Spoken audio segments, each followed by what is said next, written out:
नमस्ते दोस्तों, welcome to देर खास। आज का ये वीडियो बहुत ज़्यादा इम्पोर्टेंट है। टॉपिक बहुत छोटा है लेकिन बहुत ज़्यादा इम्पोर्टेंट है। यहाँ से डायरेक्ट क्वेश्चन हमको देखने को मिलता है, ठीक है ना। तो टॉपिक का नाम है हमारा ऊष्मा, या जिसे हम ऊर्जा के नाम से भी कह सकते हैं कि ऊर्जा का संचरण, मतलब transmission of heat. Very very very most important जो है टॉपिक है। यहाँ से डायरेक्ट क्वेश्चन देखने को मिलता है। इसमें हम कंप्लीट हीट नहीं देखने वाले हैं, ओनली ऑन जो हीट का ट्रांसमिशन है, मतलब ऊष्मा का जो संचरण है। ऊष्मा एक जगह से दूसरी जगह जाती है तो वो कैसे जाती है, इसके बारे में बात करेंगे, यानी कि हीट का ट्रांसमिशन किस प्रकार से होता है उसके बारे में। बहुत इंपॉर्टेंट टॉपिक है, बिल्कुल भी मिस नहीं करना है। डायरेक्ट क्वेश्चन आप लोगों को देखने को मिलेगा, ADDET के अंदर भी देखने को मिलेगा, और MPPAT के लिए तो ये मानिए कि जान है इस टॉपिक की, ठीक है ना। 100% क्वेश्चन आता है, ठीक है ना। कभी ऐसा हुआ नहीं है कि इस टॉपिक से क्वेश्चन ना आया हो। तो टॉपिक हमारा क्या है, हीट है, ठीक है। और अब हम बात करने वाले हैं हीट होता क्या है। तो इंग्लिश हिंदी एक साथ ही देखेंगे, ठीक है। हिंदी इंग्लिश और हिंदी को हम क्या करने वाले हैं, एक साथ ही देखने वाले हैं।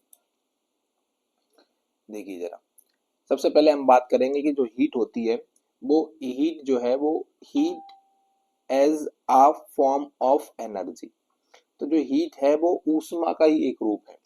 हीट क्या होती है, ऊष्मा का ही एक रूप होती है, एनर्जी का ही एक फॉर्म होती है, ठीक है। इसके अलावा जो ऊष्मा है, ऊष्मा जिसे हम यहाँ ऊर्जा का नाम दे रहे हैं, का एक रूप है जो उच्च तापमान वाले क्षेत्र से निम्न तापमान वाले क्षेत्र में स्थानांतरित होती है, ठीक है। बात आपको थोड़ी देर में समझ में आएगी। देखिए कैसे, कि heat is a form of energy that is transferred from a region, जो होता है मतलब ज्यादा वाला, of higher temperature to one of lower temperature. एक ज्यादा टेम्परेचर वाली वस्तु से कम टेम्परेचर वाली वस्तु की तरफ ट्रांसफर होती है, हमेशा याद रखिए। तो हम यहाँ पे बात किसकी कर रहे हैं, हीट की, और हीट के ट्रांसमिशन की, मतलब ऊष्मा किस प्रकार से संचरण करती है। तो पहले तो हमेशा याद रखिए कि हीट हमेशा ज्यादा हीट वाली वस्तु से कम हीट की तरफ जाती है। जैसे आपको मैं समझाता हूँ, आपने बर्फ देखा है। अब बर्फ का जो टेम्परेचर है वो 0 डिग्री सेल्सियस से कम होता है, और हमारा बेसिक टेम्परेचर 37 डिग्री सेल्सियस होता है। तो जब भी हम बर्फ हमारे हाथ पे रखते हैं तो हमको ठंडा और बर्फ को गर्म महसूस होता है। कारण क्या है कि हमारी हीट ज्यादा है, बर्फ की हीट कम है। तो हमारी हीट जो है बर्फ की तरफ ट्रांसफर होती है, और जब हमारी हीट निकलेगी तो हमको ठंडा महसूस होगा। बात समझ में आ रही है। इसलिए सर्दियों में हमको ठंड क्यों लगती है, क्योंकि बाहर का टेम्परेचर कम हो जाता है, हमारा ज्यादा होता है, जिस वजह से हीट ट्रांसफर होती है। जब भी हीट ट्रांसफर होती है तो वहां पे टेम्परेचर या तो बढ़ता है या घटता है। बात समझ में आ गई। और टेम्परेचर क्या है, टेम्परेचर एक तरीके से हीट को दिखाने की एक यूनिट टाइप की मान लीजिए, हाँ यूनिट मान लीजिए, जैसे हम करेंसी के लिए दिखाते हैं उसी प्रकार से टेम्परेचर में दिखाते हैं हीट को, ठीक है। तो हीट एक फॉर्म होता है एनर्जी का, और ये हमेशा ज्यादा एनर्जी वाली वस्तु से कम एनर्जी वाली वस्तु की तरफ, या कम टेम्परेचर वाली वस्तु की तरफ ट्रांसफर होती है। इस बात को रख लीजिए, डायरेक्ट क्वेश्चन देखने को मिलेगा यहाँ से। दो क्वेश्चन बन सकते हैं कि heat as a fill in the blanks form of energy. इसके अलावा जो उच्च तापमान वाली वस्तुएं होती हैं उनसे निम्न तापमान वाली वस्तुओं की तरफ ट्रांसफर होती है, इस बात को भी ध्यान रखना है। इसके अलावा यहाँ पे लिखा हुआ है the sun is the primary source of heat, मतलब जो सन है वो सबसे प्राइमरी, प्राकृतिक पर प्राइमरी यानी कि प्राथमिक सोर्स है हीट का, हीट और एनर्जी का दोनों का। तो सबसे बड़ी बात, सही बात है कि बाकी ये सब चीजें तो सेकेंडरी हैं। हीट जो सन है वो मेन प्राइमरी सोर्स है, ठीक है। इसके अलावा most of the sun heat is the radiated back into space and only a small amount of it reach the earth और कीप इट वार्म। मतलब सन की बहुत ज्यादा एनर्जी जो है ना वो तो ब्रह्मांड के अंदर ही रह जाती है, स्पेस के अंदर ही वापस हो जाती है। बहुत कम एनर्जी जो है वो अर्थ तक पहुंच पाती है और हमको हीट महसूस होती है। समझ रहे हो आपको, ठीक है। चलिए, तो ये हमारा थोड़ा स्टार्टिंग फेज था। अब हम बात करेंगे हीट ट्रांसफर मेथड, यानी कि ऊष्मा स्थानांतरण की विधियां। यहीं से क्वेश्चन आपको देखने को मिलने वाला है, ठीक है। इसमें मैंने बिल्कुल आलतू फालतू की चीजें नहीं ली हैं, जो काम की चीजें ओनली उन्हीं को लिया है। तो पहले सबसे पहले हम पढ़ने वाले हैं वो है कंडक्शन के बारे में। हीट ट्रांसफर की कितनी मेथड होती हैं, तो 3 मेथड होती हैं। कितनी मेथड होती हैं? 3। जिसमें से पहली मेथड का नाम होता है कंडक्शन, और कंडक्शन को हम संवहन के नाम से जानते हैं। किस नाम के नाम से जानते हैं? संवहन। याद रखना, इनके नाम बहुत इंपॉर्टेंट होते हैं। डायरेक्ट क्वेश्चन पूछेगा इनमें से कौन सा हीट ट्रांसफर का मेथड नहीं है। दूसरा होता है हमारा कन्वेंशन। क्या होता है? पहला होता है कंडक्शन, दूसरा होता है कन्वेंशन, इसको हम संबंध कहते हैं। देखो, संवहन और संबंध, इसमें अकेला एक बड़ा हुआ नहीं बन रहा, बस बाकी सेम चीजें हो रही हैं।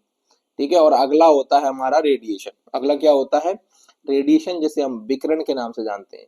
तो संवहन, संवहन और विकिरण, इसके अलावा कंडक्शन, कन्वेंशन और रेडिएशन, तीनों मेथड होती हैं। तो ऊष्मा ट्रांसफर की कितनी मेथड होती हैं?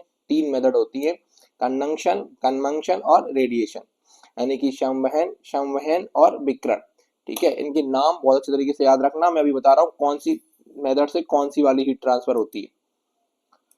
ठीक है। तो सबसे पहले हम बात करेंगे, वो है हमारे पास कंडक्शन, है ना। आगे क्यों नहीं बढ़ रहा? हाँ, बढ़ गया। देखिए, तो सबसे पहले हम बात करने वाले हैं किसके बारे में? कंडक्शन के बारे में बात करने वाले हैं। तो कंडक्शन मतलब जिसको हम संवहन बोलते हैं। क्या बोलते हैं? संवहन, संवहन। ठीक है, संवहन, हिंदी में संवहन बोलते हैं। तो चालन किसी पदार्थ के माध्यम से ऊष्मा का स्थानांतरण है जो पदार्थ के गर्म क्षेत्रों से ठंडे क्षेत्रों की ओर होता है, जिसमें पदार्थ की कोई दृश्य गति का प्रभाव नहीं होता है। इसको हम चालन के नाम से भी जानते हैं। हिंदी में किस नाम से जानते हैं? चालन के नाम से भी जानते हैं। तो कंडक्शन जो है ना, किसी पदार्थ के माध्यम से ऊष्मा का स्थानांतरण है, मतलब किसी पदार्थ का माध्यम होना बहुत जरूरी है। बिना माध्यम के ये ट्रांसफर नहीं होती है। जो पदार्थ के गर्म क्षेत्रों से ठंडे क्षेत्रों की ओर होता है, जिसमें पदार्थ की कोई दृश्य गति या प्रवाह नहीं होता है। इसमें किसी भी प्रकार की दृश्य गति का प्रवाह हमको देखने को नहीं मिलता है। जैसे यहाँ पे लिखा हुआ है, conduction is the transfer of heat through a material from hot to cold regions without any visible movement और फ्लो ऑफ द मटेरियल। आप समझ में आ गई बात को? देखो, मेरी बात ध्यान समझना। हम जो बात कर रहे हैं वो क्या है? वो है चालन या संवहन, जिसे बोलते हैं कंडक्शन। इसमें क्या होता है, जैसे आप लोगों ने देखा होगा, यहाँ पे देखो उन्होंने बहुत शानदार एग्जांपल दिया है। जब हम खाना बनाते हैं, क्या करते हैं? हम खाना बनाते हैं तो हीट इनको यहाँ से मिल रही है, हीट यहाँ से मिल रही है, समझ लीजिए, या खाना गर्म है, और इसमें आपने जो है चम्मच रख रखा है। अब चम्मच आपने जब रखा था वो यहाँ पे बिल्कुल भी गर्म नहीं था, लेकिन यहाँ गर्म था, तो इधर की हीट कम थी, इधर की हीट ज्यादा थी, तो ये हीट इधर ट्रांसफर होगी और बाद में ये चमचा भी जो है गर्म हो जाएगा। इसी प्रकार से आप देखना, एक आप कोई भी मटेरियल का वो ले लेना, पेन वगैरह, जैसे छड़ वगैरह लेते हैं, तो उसको हम क्या करते हैं? मोमबत्ती के यहाँ गर्म करने के लिए रख देते हैं, और जब इसको गर्म करते हैं तो ये यहाँ लगा देते हैं। बाद में ये गरम गरम होते होते यहाँ तक, हमारे हाथ तक आ जाता है, और हमारा हाथ भी गर्म होने लगता है। सेम तवा के साथ होता है। अगर बिना हैंडल वाला तवा है, आपने इस पे खाना बना रहे हैं आप तवे पे, तो इसका हैंडल भी गर्म होगा, इसलिए इसमें प्लास्टिक लगाया जाता है। तो कुल मिला के बात ये है, जैसे मान लो मैं यहाँ पे आग लगा रहा हूँ, और ये यहाँ से गर्म होते होते यहाँ तक आएगा, मेरे हाथ तक, समझ रहे हो? यहाँ से गर्म होते होते यहाँ तक आएगा। इसी प्रोसेस को बोला जाता है संवहन, यानी कि ठोस में आपको देखने को मिलेगा संवहन कंडक्शन के थ्रू, चालन के थ्रू ही हीट का ट्रांसफर मिलेगा। तो आपसे पूछेगा कंडक्शन जो है वो किस फॉर्म में हीट को ट्रांसफर करता है, तो ये सॉलिड फॉर्म में हीट को ट्रांसफर करता है। मतलब सॉलिड जो स्टेट होती है ना, जैसे लोहा गर्म होना, है ना, जैसे ये आप देख रहे हैं खाना बनाने वाले बर्तन का चमचा गर्म हो जाना, खाना बनाने वाले बर्तन का हैंडल गर्म हो जाना, ये कौन सी मेथड के द्वारा होता है? तो ये कंडक्शन के द्वारा होता है। किसके द्वारा होता है बेटा? कंडक्शन के द्वारा, चालन के द्वारा, या संवहन जिसे बोलते हैं, संवहन के द्वारा होता है। ठीक है। अब हम चलते हैं अगली मेथड के ऊपर, इसके बारे में थोड़ा सा कुछ और जान लेते हैं। यहाँ पे कुचालक सुचालक के बारे में जान लेते हैं। देखिए, यहाँ पे लिखा हुआ है कि ऊष्मा चालक और कुचालक, कुछ और तो नहीं रह गया इसमें, देख लेते हैं। देखिए, ऊष्मा चालक और कुचालक, heat conductors and insulators. Insulators का मतलब क्या होता है, कुचालक, और कंडक्टर का मतलब आप लोगों को पता ही है, चालक। चालक मतलब, कंडक्टर मतलब क्या, जिनमें से हीट ज्यादा मात्रा में प्रवाहित होती है। जैसे मान के चलिए ये लाइट है, और लाइट में कौन कौन सी चीजों में करंट आता है, वो लाइट के, जिनमें करंट आता है वो लाइट के क्या है, कंडक्टर है, चालक है। और जिनमें करंट नहीं आता है वो उसके इंसुलेटर है, कुचालक है। ठीक है, जैसे मैं आपको बता देता हूँ, आपको सिर्फ इतना याद रखना है इसमें कि जो कंडक्टर्स होते हैं वो सिल्वर सबसे बढ़िया कंडक्टर होता है, फिर कॉपर है ना, उसके बाद एल्यूमिनियम, उसके अलावा आयरन, ये कंडक्टर होते हैं। और वैक्यूम, वैक्यूम मतलब जहाँ पे कुछ भी नहीं होता, वहां पे कुछ भी नहीं होता, वाटर हीट ट्रांसफर कम होती है। ठीक है, एयर है ना, क्रॉक, ग्लासेस, प्लास्टिक, ये क्या होते हैं, इंसुलेटर्स होते हैं। ठीक है, तो ज्यादा याद नहीं रखना है। जिनमें से हीट ट्रांसफर हो जाती है वो कंडक्टर होते हैं, और जिनसे हीट ट्रांसफर नहीं होती है वो इंसुलेटर्स होते हैं। ठीक है, चलिए आगे चलते हैं। आगे बात करेंगे कन्वेंशन, जिसे हम संवहन के नाम से भी जानते हैं। किस नाम से जानते हैं, संवहन के नाम से जानते हैं। संवहन जिसमें छोटा हुआ बनेगा, ठीक है, संवहन, उसको चालन के नाम से याद रख लेना, इसको संवहन के नाम से याद रख लेना। ठीक है, अब इसमें क्या होता है मैं आपको बता देता हूँ। कन्वेंशन जो होता है, इसको संवहन के नाम से तो जानते हैं, ये तो आप लोग याद ही कर लिए है ना, संवहन। इसके अलावा ये आप लोगों को जो है एयर, इसके अलावा वाटर में देखने को मिलेगा, मतलब लिक्विड वाली वस्तुआं, और जो एयर गर्म होगी वो संवहन के थ्रू होगी। वो किसके थ्रू होगी, संवहन के थ्रू होगी जी की। जैसे संवहन किसी द्रव के एक भाग से दूसरे भाग में द्रव की गति के कारण ऊष्मा का स्थानांतरण होता है।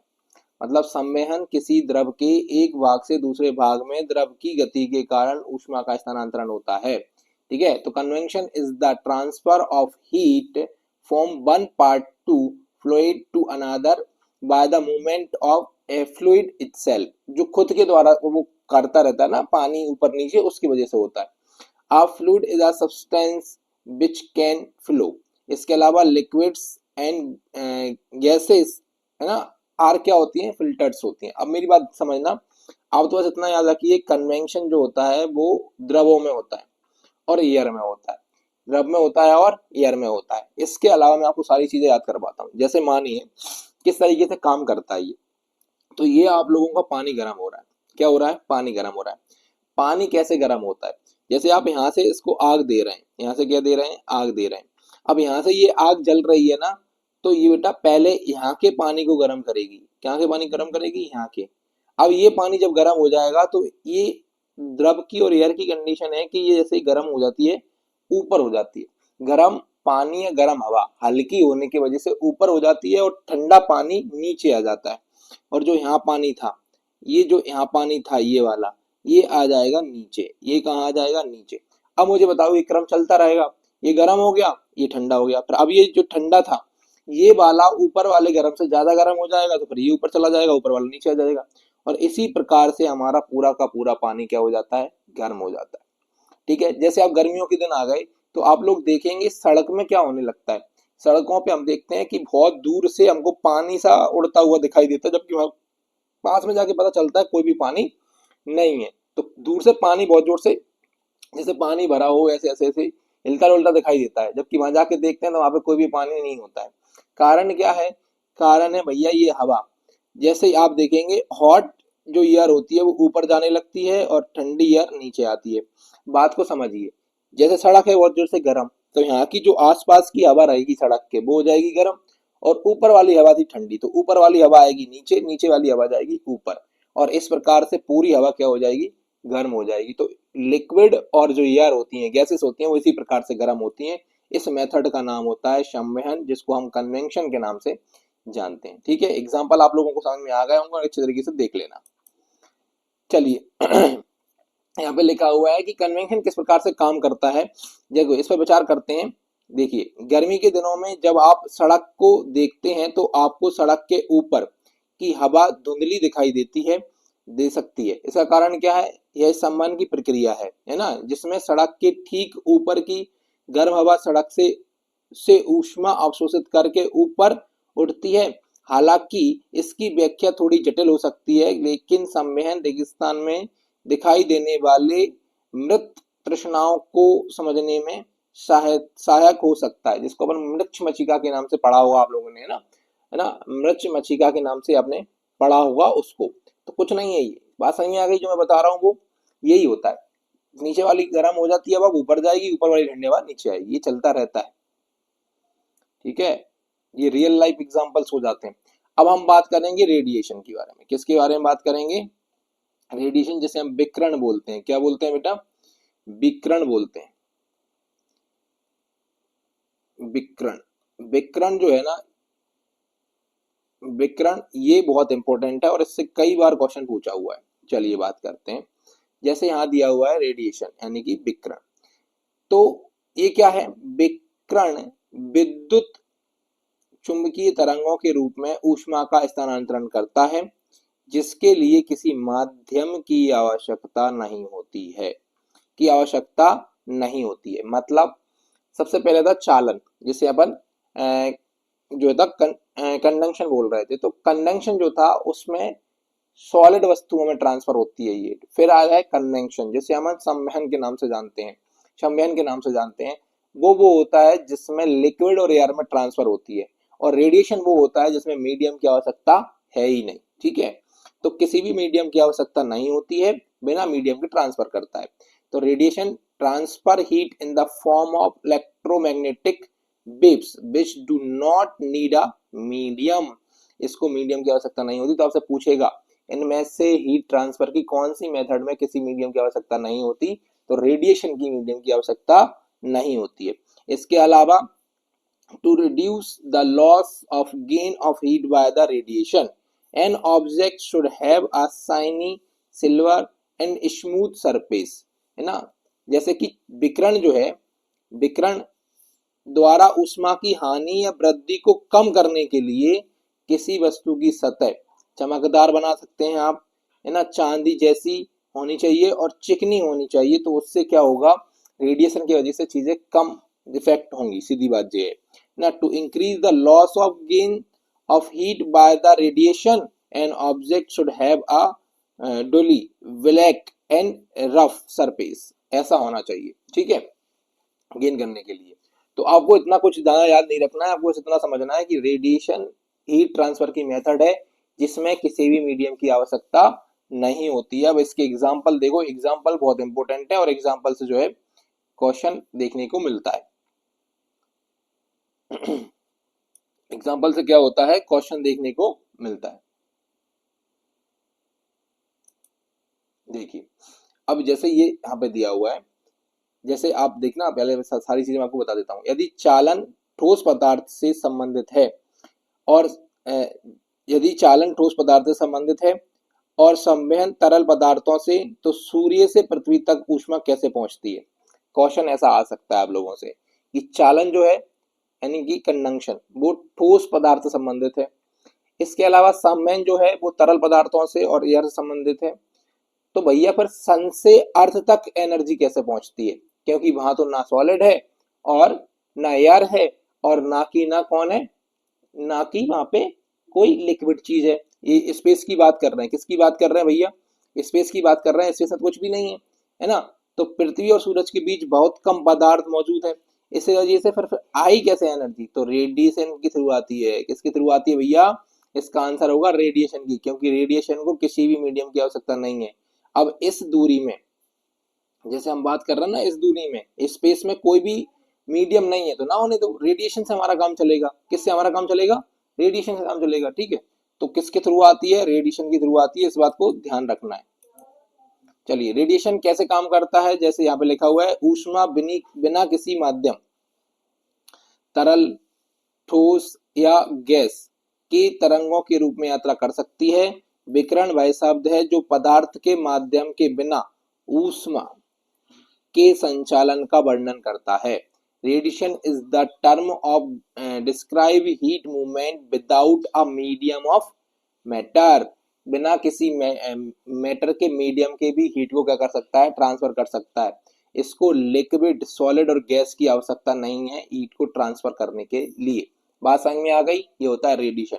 ये हमारी तीन की तीन मेथड हो गई जिसको हम बोलते हैं हीट ट्रांसफर की मेथड। इसके अलावा एक क्वेश्चन और यहाँ से पूछा जा सकता है जिसको हम बोलते हैं निर्वात फ्लास्क। है ना, वैक्यूम फ्लास्क। क्या बोलते हैं, वैक्यूम फ्लास्क बोलते हैं। जैसे अपन ठंडे करने वाले जो बोतल होते हैं ना, एक ऐसे बोतल होते हैं जिनमें पानी ठंडा रख दो तो ठंडा ही बना रहेगा, गर्म रख दो तो गर्म बना ही रहता है। आप लोग इनको यूज करते हो, तो ये काम कैसे करते हैं उसको समझते हैं। देखिए जरा, वैक्यूम फ्लास्क फ्लास्क और उसके परिवेश के बीच ऊष्मा के स्थानांतरण को कम करके चीजों को उनके मूल तापमान के करीब रखता है।